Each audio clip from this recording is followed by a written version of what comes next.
It was a dream mankind wanted to dream, wrote the Austrian Heinrich Harrer. For the Europeans who made this map in the 1930s, Tibet was the hidden kingdom behind the Himalayan massif, a fairy tale Shangri-La that was, in fact, a vast expanse of mountain plateau, larger than Europe. Now, its ancient boundaries have been reduced by Beijing to the Tibetan Autonomous Region. Professor Sainor, could you tell us, how did you meet Professor Norbu and how did you bring him to IU? Well, this is a long question. I met him at the State Department dinner or reception in Washington.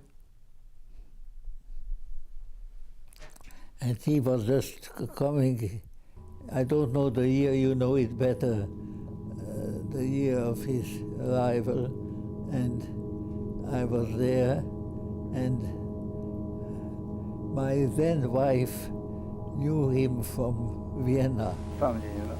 I mean, to the Tibet, I just mentioned to you the Dalai Lama is king of Tibet and the religious leader of the Tibet, so the Dalai Lama is everything, you know. I mean, just so we never dreamed that. When they searched the Dalai Lama, they found it in our family, you know. So we just can't believe it. So that's it is. So he's the Dalai Lama is my brother now today. So that's it. So I think definitely he will be, you know, I'll give it. My elder brother, eldest brother.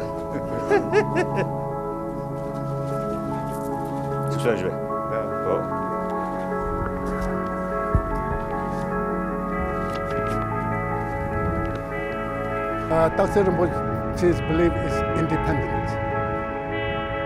His Holiness Dalai Lama is the middle way. Here you see big differences. So my eldest brother, he always see fighting for complete independence. So there is big disagreement.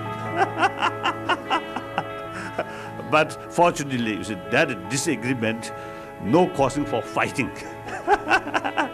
Dr. Rinpoche's point of view, when I look at it, he said, Tibet was independent, and we are Tibetan, and we have right to have it. It is our, because Tibet is like my home, my house. If it's my house, I have right to have it, that house, isn't it? So that is point of view. In 1966, Mao Zedong launched the Cultural Revolution, declaring that a new modern China would gloriously arise by the destruction of everything old. The Cultural Revolution, that 10-year period when Chinese went mad in destroying their own cultural traditions. I don't think it ever happened in any other society that powerful minds as well as dedicated youth to say that we have to get rid of our past. Our past symbolizes backwardness, symbolizes feudalism, superstition. And Tibet was totally brutalized. I respect, you see, my eldest brother, and he loved me. As an elder brother and younger brother, you see, we are very close. And I admire, you see, his sort of firm sort of determination. That's very good, wonderful. But you see, because of the stand for the Tibetan issue, you see, as I mentioned earlier, you see, I'm seeking genuine autonomy. Because both His Holiness Dalai Lama and Dr. Rinpoche, they kept that promise, they kept that principle. I believe in principle. Man with principle, we can change.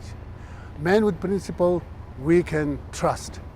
Man without principle, they cannot change, we cannot trust. Because today they say something, and tomorrow they say another thing. In 1949, China invaded and occupied Tibet.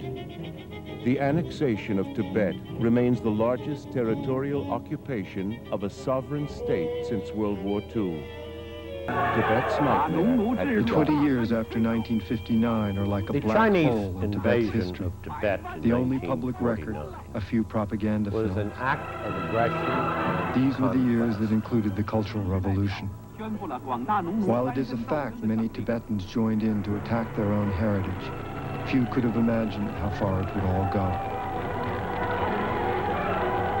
Rinpoche had first-hand experience of the Chinese coming to his monastery and coming to his area of Amdo, and he saw how treacherous the Chinese presence was. And he's believed that the only way to solve the Tibet problem is let the Tibetans themselves rule their own country. And he did not trust the Chinese to rule Tibet.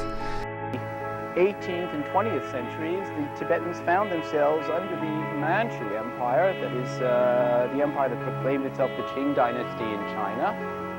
But from 1912, really until the beginning of 1951, the Tibetans in central Tibet, at least, maintained what was, to all intents and purposes, an independent state. Once the Chinese armies had crushed all resistance, Mao Zedong promised the Dalai Lama and the Tibetan government that China had only occupied Tibet to help it develop and would leave in 20 years. Instead, he imposed radical communist reforms and built the planet's largest gulag, capable of holding up to 10 million prisoners. Tibetans were driven to revolt. In 1959, China's suppression of the uprising forced the Dalai Lama into exile in India. He was followed by 100,000 refugees. Despite 3 United Nations resolutions condemning China's invasion and calling for Tibetan self-determination, Beijing sealed off Tibet.